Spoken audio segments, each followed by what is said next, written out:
There is a 70-year-old Shaolin monk who can move with more fluidity, more range, and more control than most athletes half his age.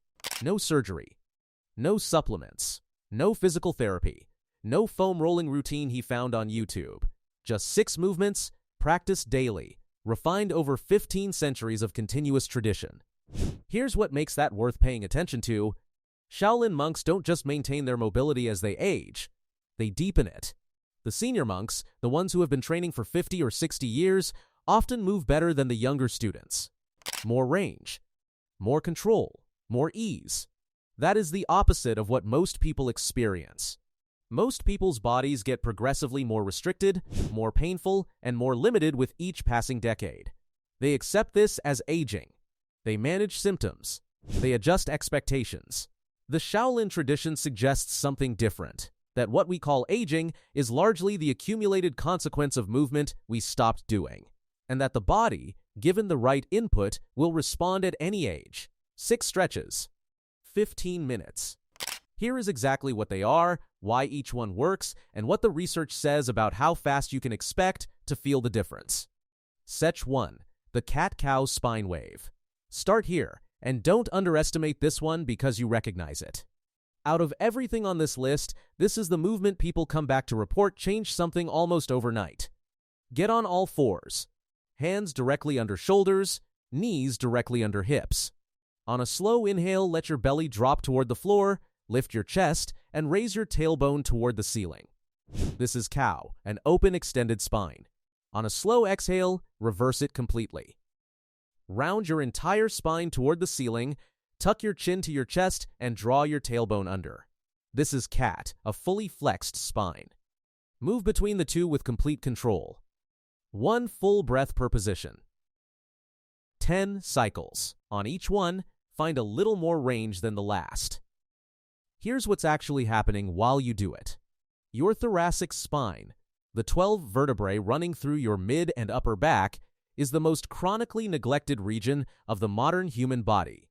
Every hour at a desk, every downward glance at a phone, every slumped posture on a couch is slowly collapsing it forward. The medical term is kyphosis. The practical consequence is a cascade of dysfunction that runs from your neck to your hips, restricted lung capacity, chronic tension across the upper back and shoulders, and load redistributed to your lower back in ways it was never designed to handle. Shaolin monks built spinal wave movements into daily practice not as a warm-up, as a longevity practice. A spine that can move freely through its full range is a spine that can fully support you. A body that breathes deeply recovers, adapts, and stays vital. Research on consistent spinal flexion extension work backs this up completely. Regular cat-cow practice reduces upper back pain by up to 35% in under 4 weeks and measurably improves posture in 8. Most people notice something within days. They stand taller without thinking about it. Breathing feels immediately deeper. That permanent tension across the upper shoulders, the kind that's been there so long it feels like just part of who you are, begins to soften. Do this one every single morning before anything else. It takes 90 seconds and it changes how the rest of your day feels in your body. Etch 2. The low dragon. Think about how many hours you sit every day. At a desk, in a car, on a couch. Now multiply that by years. Here's what all of that accumulated sitting is quietly doing to you. It is shortening and tightening your hip flexors, the group of muscles that connect your spine directly to the tops of your legs. When those muscles shorten, they pull your pelvis into a forward tilt. That tilt compresses your lower back, pushes your abdomen forward, strains your knees, and changes the mechanics of every single step you take. The frustrating part, most people feel the symptoms in their back, their knees, their hips, and spend years treating those areas without ever addressing the actual source. Tight hip flexors are the hidden root cause behind more chronic pain than almost anything else in the modern body, and almost nobody stretches them correctly. This is how the monks did it. Step your right foot forward into a deep lunge and lower your left knee to the floor. Now, and this is the part most people skip, slowly shift your entire hips forward until you feel a deep, sustained pull running from the very front of your left hip all the way down through the thigh. Not a mild tug. A deep, undeniable stretch that you cannot ignore. Hold for 45 seconds. Breathe slowly into it. Then, switch sides. Research on targeted hip flexor stretching shows reductions in lower back pain of up to 40% in 6 weeks. That is nearly half your pain from one stretch done consistently over 6 weeks. Monks built the low dragon into daily practice not as a stretch for sore muscles, as a fundamental reset. A way of undoing the compression of daily life before it had a chance to accumulate into something permanent. Once you feel what this actually does, you will be frustrated nobody pointed you here sooner. Etch 3. The deep squat hold. Try this right now. Lower yourself into a deep squat. Heels on the ground, hips below parallel, hands pressed together at your chest. Just hold it. If that position is either impossible or genuinely uncomfortable, that discomfort is not a sign that something is wrong with your body. It's a sign of what's been taken from it. The deep squat is the natural resting position of the human body. Before chairs existed, people squatted to rest, to eat, to work, to socialize. Populations that still live this way, large parts of Asia, Africa, and South America, have dramatically lower rates of hip degeneration, lower back problems, and knee pain than the Western world. Not because of genetics. Because of position. We traded one of our most fundamental movement patterns for furniture. The body keeps the bill. Here is how to reclaim it. Feet slightly wider than shoulder width, toes turned out to approximately 30 degrees. Lower all the way down until your hips are below your knees. If your heels come off the ground, place a rolled towel beneath them. Don't compromise depth to accommodate ankle mobility. Accommodate ankle mobility to protect depth. Press your elbows against your inner knees to push them outward. Hold for 60 seconds. Breathe. What's happening in that position is worth understanding. Your hips are being stretched through their full range simultaneously in multiple directions: flexion, external rotation, and abduction all at once. Your groin and inner thighs are lengthening under load. Your Achilles and calves are being stretched passively. Your lower back is decompressing. Your entire posterior chain is resetting. The body maintains what it regularly uses.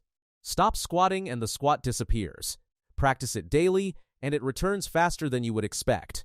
3 weeks of holding this position for 60 seconds a day, and most people are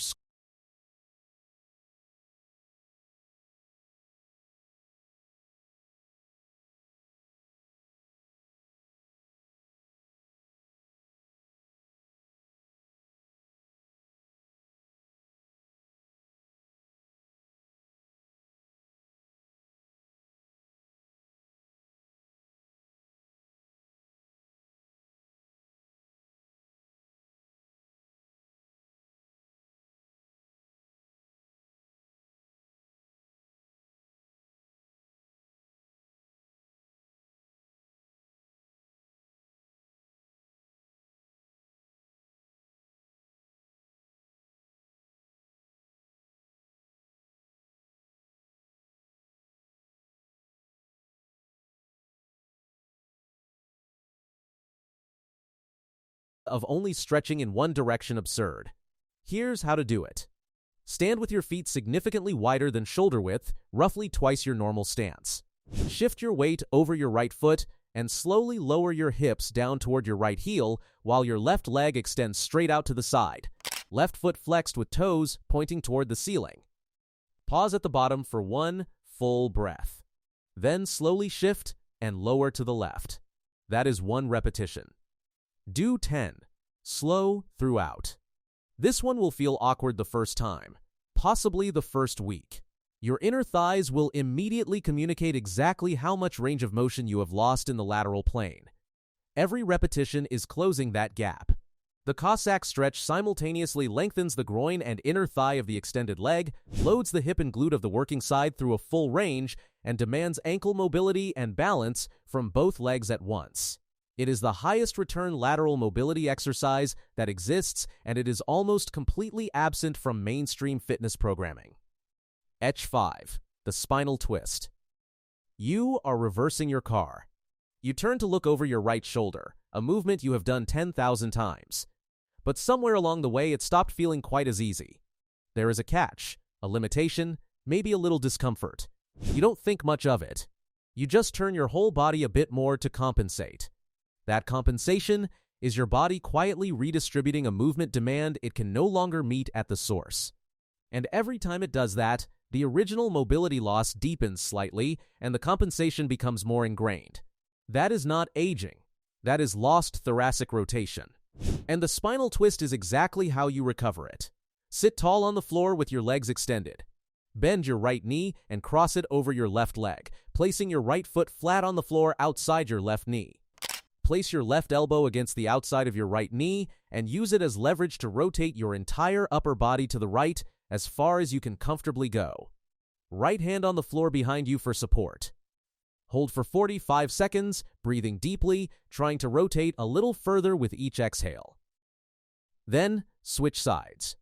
Monks called variations of this movement silk winding, the goal being to move through the spine the way silk moves when pulled, smooth and continuous, with no catches or restrictions. When you achieve that quality of rotation, every vertebra is contributing to the movement. When you cannot, some are locked, and others are compensating by doing double the work they should.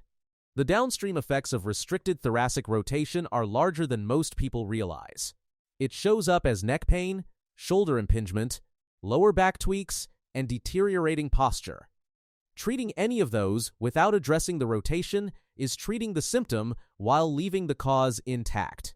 6 weeks of daily spinal twists and the difference in rotational tasks is unmistakable. That car reversing moment, effortless again. Jet 6, the standing wave. The last one is unlike anything else on this list. No holding, no counting reps, no isolated muscle being targeted, just continuous fluid movement rippling through your entire body from the ground up for 90 seconds straight. Monks use this to close every single training session without exception. They called it the standing wave. And once you feel what it does, you will understand immediately why they never skipped it. Stand with feet shoulder width apart. Soften your knees slightly. Begin with a gentle bend and straightening of the knees and let that movement ripple upward. Through the hips, into the lower back, through the mid-spine, into the shoulders, out through the arms, like a wave moving from the ground up through the whole body. Slow, fluid, continuous. 90 seconds. No stopping. Here is what makes this completely different from everything else on this list. Static stretches work on individual muscles in fixed positions. The standing wave works on the entire fascial system, the connective tissue web that runs through your whole body and links every muscle, bone, and organ together. Fascia responds to movement, not to static position. It needs to be mobilized dynamically. The wave motion does exactly that through every layer simultaneously.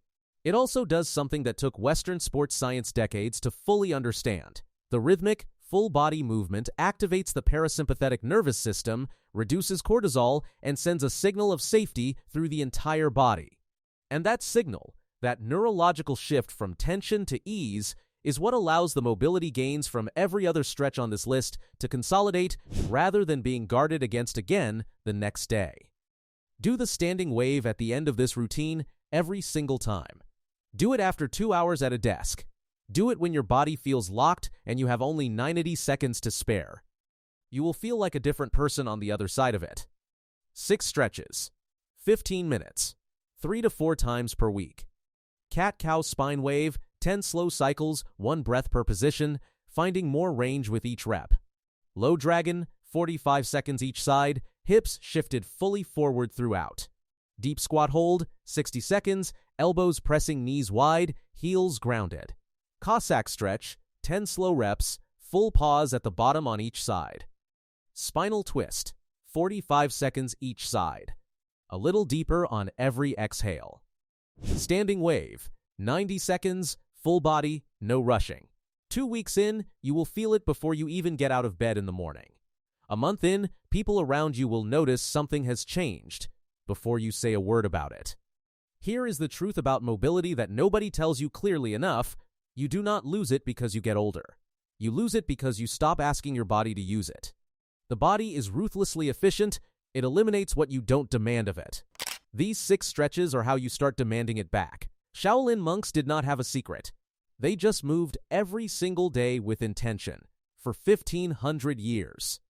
That produced the same result in generation after generation. Bodies that stayed capable, fluid, and pain-free long past the point where most people had quietly accepted decline as inevitable. You now have exactly what they had. If this is the kind of practical, historically grounded content you want more of, subscribe. Because every week we go deep on the methods that actually built and maintained extraordinary bodies across centuries, and pull out exactly what's worth applying today. Drop a comment. Which of these 6 are you starting with tomorrow morning? And if you try the Cossack stretch, tell me which side feels tighter. I already know what most of you are going to say. See you in the next one.